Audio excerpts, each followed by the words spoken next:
Selamat pagi, siang, ataupun malam, jam berapapun kalian mendengarkan ini. Bertemu lagi dengan kami dari Kimi Novel. Oke, tidak terasa ya, cerita Goblin Slayer ini sudah mencapai akhir dari volume 1. Dari awal chapter 1 sampai chapter ini kurang lebih hampir memakan 2 tahun. Ya, lama juga lah ya. Terima kasih bagi semua subscriber yang setia mengikuti ceritanya dari awal hingga sekarang. Kalianlah yang selalu memberikan saya semangat untuk terus melanjutkannya. Lalu saya juga mewakili semua anggota Kimi Novel mengucapkan selamat Natal bagi yang merayakan dan juga selamat tahun baru. Semoga di tahun yang baru nanti semuanya akan jauh lebih baik daripada tahun sebelumnya. Oke, seperti biasa, kalau kalian mempunyai saran maupun kritik, kalian bisa menyampaikannya langsung pada kolom komentar atau mengirimkan pesan pada grup Facebook kami. Untuk link Facebooknya dapat kalian lihat pada kolom deskripsi. Saya menyarankan kalian menggunakan headset untuk mendengarkannya agar pengalaman mendengar kalian lebih maksimal. Oke, tanpa panjang lebar lagi, selamat mendengarkan. Chapter 13. Takdir beberapa petualang. Untuk kemenangan kita, untuk kebun ini, untuk kota kita, untuk petualangan kita. Hyle Archer melihat sekeliling rekan-rekannya yang berkumpul pada aula guild dengan beragam macam luka yang mereka derita. Dan untuk orang aneh yang selalu berbicara tentang goblin, bersulang! Para petualang meneriakkan teriakan mereka dengan lantang, dan semuanya meminum gelas mereka. Ini adalah yang kelima atau yang keenam kali mereka bersulang. Tetapi tidak ada yang mempedulikan hal itu. Mereka mendatangi aula guild tepat sebelum darah yang ada di dalam tubuh mereka mulai mengering, dan mereka pun terhanyut dengan kemenangan. Dan itu adalah kemenangan yang luar biasa. 100 goblin telah dihancurkan. Goblin itu memiliki shaman, champion, dan yang lainnya pada sisi mereka, dan mereka masihlah bukan saingan untuk para petualang. Tentu saja, para petualang tidak melewatkan semua itu tanpa terluka. Ada yang mati dan ada yang terluka. Akan selalu ada mereka yang tertangkap oleh kesialan. Oleh karena itu, keriuhan ini tidak hanya untuk merayakan kemenangan, tetapi juga untuk mengenang rekan mereka yang telah gugur. Mereka semua yang menjadi petualang mengetahui bahwa bisa saja kesialan itu mendatangi mereka di keesokan harinya. Ketika peperangan telah berakhir, gadis sapi dan pamannya terlibat dengan perayaan itu juga, dan dengan cepat mereka menyebarkan rasa hormat dan rasa terima kasih mereka. Dia, seperti biasanya, duduk di sebuah bangku pada ujung pojok di dekat dinding. Lengan kirinya diperban hingga mencapai dada, namun rasa sakitnya sepertinya telah menghilang. Dia memperhatikan pesta dari balik kilauan permukaan dari sebuah koin emas. Dwarf Shaman mengeluarkan simpanan fair wine pribadinya dan membagikannya kepada semua orang. Lebih dari satu pemula yang mendapati dirinya mabuk sebelum mereka dapat menghabiskan segelas minuman itu. Di samping dwarf, seekor dragon tooth warrior di bawah kontrol Lizard Priest melakukan sebuah ritual dansa bertepuk tangan sorak dengan aneh. Gadis guild berlari ke sana kemari layaknya seekor anak anjing yang kegirangan. Ketika Spearman mencoba mendekatinya, Witch mengetuk kepala Spearman dengan keras menggunakan pipanya. Penjaga bar, aku wanita kaya malam ini. Terus keluarkan minumannya. Daging, bawa daging. Daging yang dimasak sempurna. Bukannya kamu bilang mau membawaku kencan, hah? Bagaimana kalau bertemu dengan orang tuaku di rumah? Yo, sudah minum berapa banyak kamu? Baiklah, gabung minum denganku hari ini juga. Oh, gimana? Mau penawar untuk melindungi bendera mabuk? Tolong satu deh kalau kayak gitu. Dia menyipitkan matanya sedikit. Dia telah membersihkan sarang goblin secara keseluruhan. Namun, dari keseluruhan pasukan goblin, dia hanya membunuh seekor lord. Oleh karena itu, hadiahnya hanyalah 1 koin emas. Dia meletakkan koin itu pada telapak tangan Priestess yang duduk di sampingnya. Sebelumnya Priestess tersenyum dengan cerah, namun seketika pesta berjalan terus-menerus, Priestess menyandarkan kepalanya pada pundak Goblin Slayer dan sekarang bernafas pendek dalam tidurnya. Dia pasti sudah berjuang dengan keras. Dari sisi lain gadis muda itu, dia, gadis sapi, membelai rambut Priestess. Dia membersihkan sedikit debu yang menempel pada pipi Priestess dengan gerakan yang mengingatkan Goblin Slayer tentang kakak perempuannya yang sedang merawat adiknya. Dia hanya seorang gadis. Jangan membuat dirinya terlalu memaksa dirinya, oke? Iya. Dia mengangguk tenang. Gadis sapi menggigit bibirnya. Kayaknya mood kamu lagi bagus. Dia memberi jeda. Ada sesuatu yang terjadi? Seperti biasanya. Yang benar. Mereka berdua terdiam, memperhatikan para petualang. Para pemenang yang berkumpul minum dan makan tertawa membuat keributan. Yang terluka dan yang tidak terluka. Mereka yang memperlakukan diri mereka secara spesial dan mereka yang tidak. Semua yang selamat menikmati hasil yang mereka dapatkan dari petualangan mereka ini. Terima kasih. Untuk apa? Menyelamatkan kami. Aku gak melakukan apapun. Dia membisikkan kepadanya. Keheningan kembali di antara mereka. Ini bukanlah karena mereka tidak nyaman. Masing-masing dari mereka tahu apa yang sedang dipikirkan lawan bicaranya. Ini masih... Dia mengangkat kepalanya mendengar bisikan yang lemah. Ini masih belum berakhir. Mungkin, tapi ini adalah sesuatu. Gadis sapi menunggu jawabannya. Goblin Slayer berpikir dan berpikir, dan kemudian berkata perlahan dengan keraguan. Aku rasa aku ingin menjadi seorang petualang. Ya? Bagi gadis sapi, pria itu terdengar seperti dia menjadi berumur 10 tahun lagi. Namun tidak seperti ketika gadis sapi berumur 8. Kali ini, dia dapat memberikan jawabannya dengan sebuah senyuman dan anggukan menyemangati. Aku yakin kamu pasti bisa. Benarkah? Ya, Hari di mana goblin sudah musnah mungkin sudah tidak begitu jauh. Akan tetapi,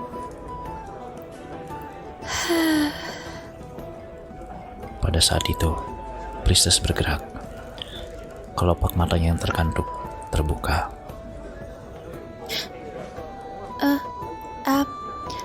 Apa aku ketiduran?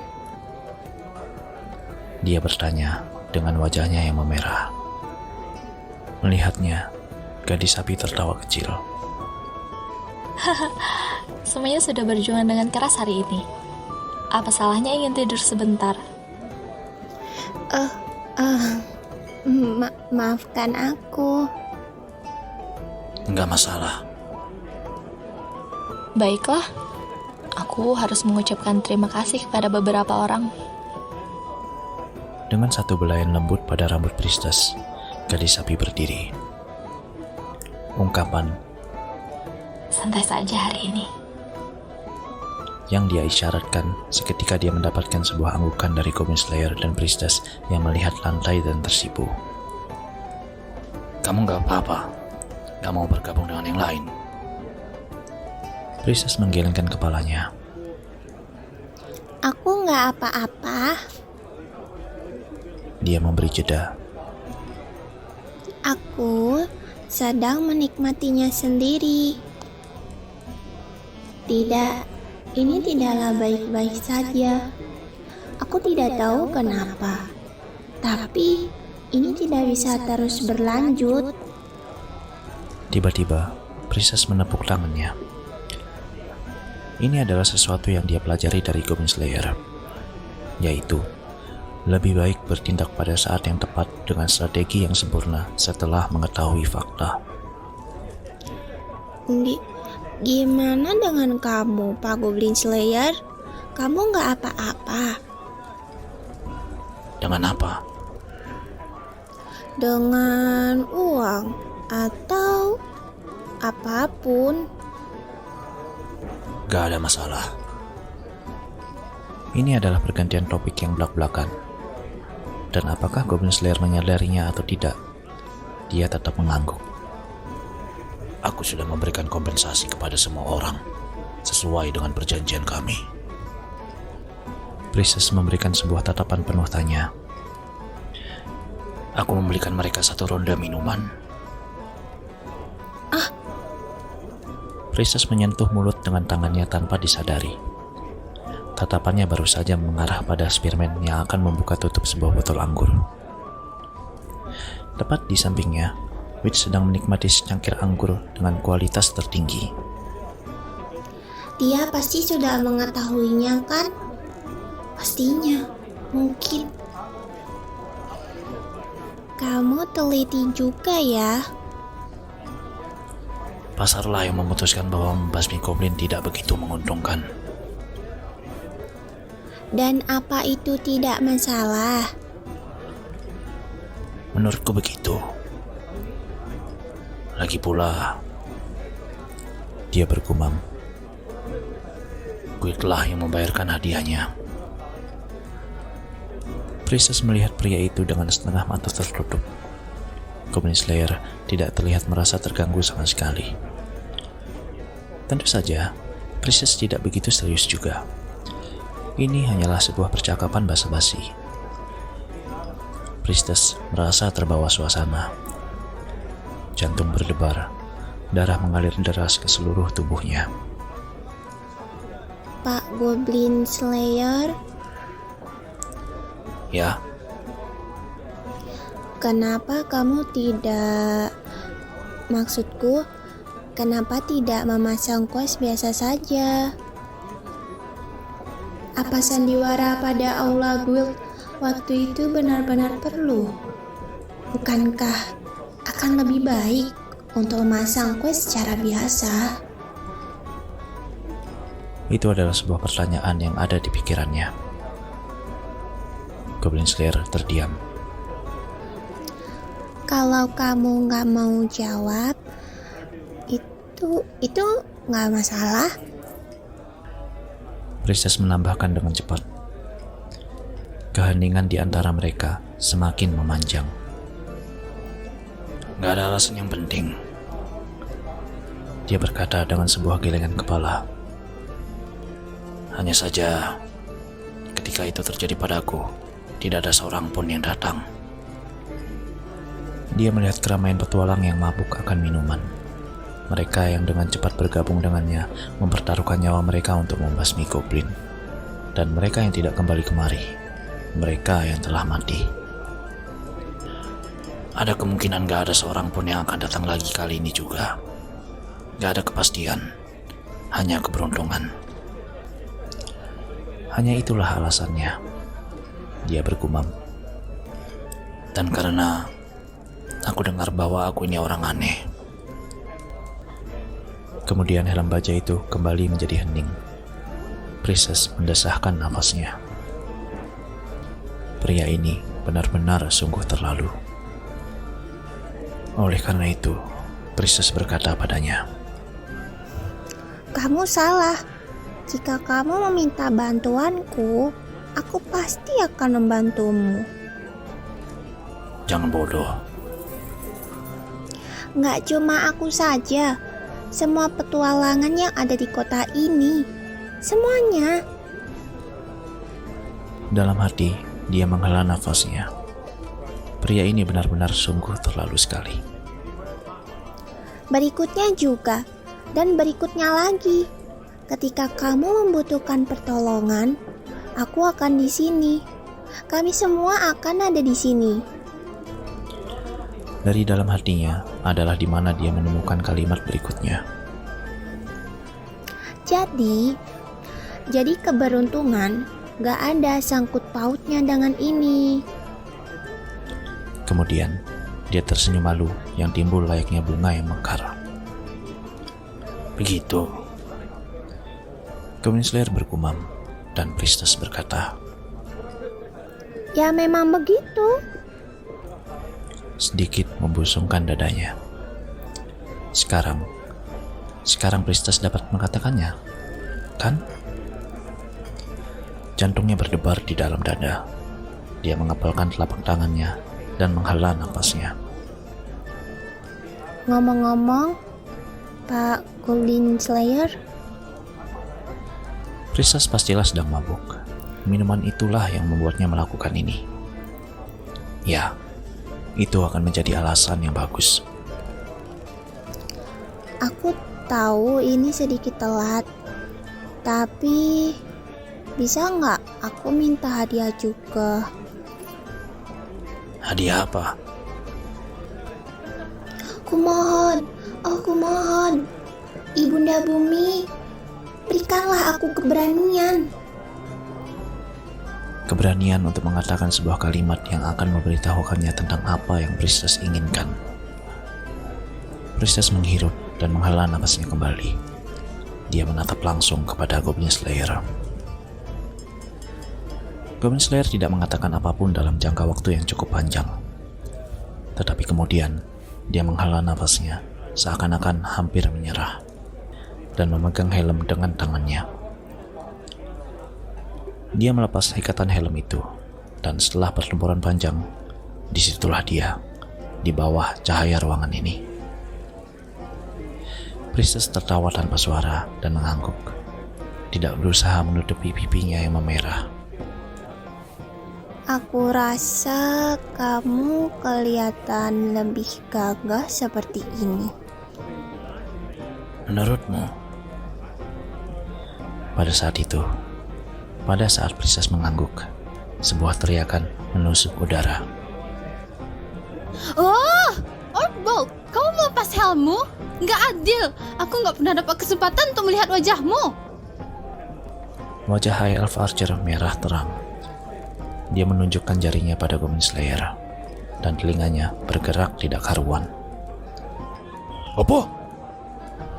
Apa katamu? Tidak ada satupun petualang yang melewatkan kejadian yang sedang terjadi ini.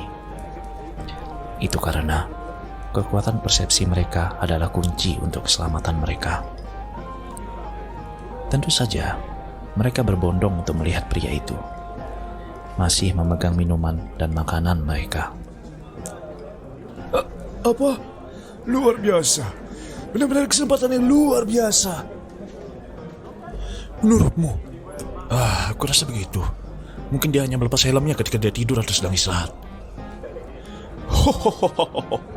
Beginilah bagaimana warrior terlihat seharusnya. Kamu tak mengecewakanku, Bertcutter. Wajahmu bagus. Kayaknya aku pernah lihat dia di suatu tempat. Ya ampun, aku gak suka wajahnya.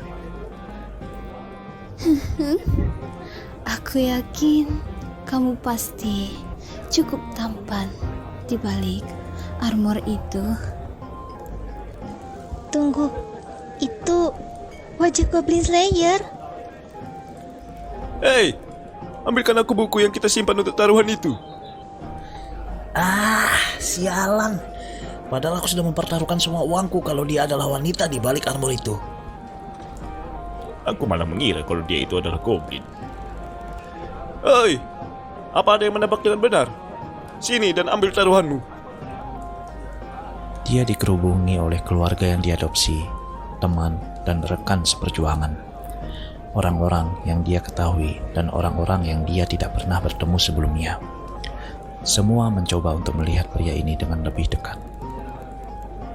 Di sampingnya, Priestess yang terlibat dengan semua ini tergencet oleh tubuh-tubuh itu dan terlihat terganggu. Priestess melihat kembali kepada temannya untuk memohon bantuan. Keriuhan ini sangatlah nyaring, bersemangat, dan bebas. Besok, kemungkinan semuanya akan kembali seperti biasanya. tidak ada yang berubah. Tidak ada sama sekali. Kecuali Berikutnya juga, dan berikutnya lagi. Ketika kamu membutuhkan pertolongan, aku akan di sini. Kami semua akan ada di sini. benarkah? Jadi keberuntungan gak ada sangkut pautnya dengan ini. Aku harap itu benar. Dan dengan kalimat itu, walaupun terlihat begitu samar, dia tersenyum.